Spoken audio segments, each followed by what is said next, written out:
अजीत पवार ने शरद पवार के साथ खेला कर दिया, एनसीपी पर अपना आधिपत्य पा लिया। चुनाव आयोग का फैसला आ गया, अजीत पवार गुट ही असली एनसीपी। अब शरद पवार के खेमे में मायूसी छा गई है।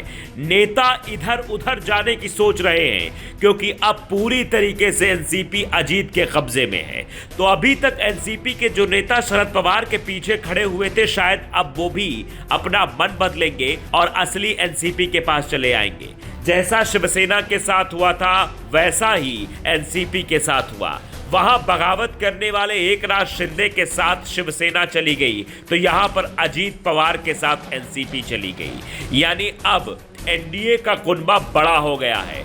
महाराष्ट्र में देखा जाए तो शरद पवार परेशान है, उद्धव ठाकरे परेशान है। उद्धव ठाकरे के हाथ से शिवसेना गई, शरद पवार के हाथ से एनसीपी गई। बीजेपी ने ऐसा गेम किया कि बड़े बड़े चाणक्य धराशायी हो गए और आखिर में एनसीपी पर अजीत पवार का कब्जा हो गया।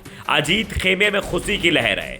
दरअसल 6 फरवरी को चुनाव आयोग ने कहा अजीत पवार गुट ही असली एनसीपी है। साथ ही आयोग ने शरद पवार को नए राजनीतिक दल के लिए 7 फरवरी की दोपहर 4 बजे तक 3 नाम देने को कहा है, क्योंकि महाराष्ट्र में 6 राज्यसभा सीटों के लिए चुनाव होने हैं। तो ऐसे में शरद पवार गुट को भी एक मौका दिया जाएगा कि आप इस चुनाव में हिस्सा ले सके। 1961 के नियम के तहत उनको यह कहा गया कि 7 फरवरी की दोपहर 4 बजे तक वो 3 नाम दे, जिससे उनकी पार्टी का नाम और निशान तय हो सके। Bureau report, the Dhakad news.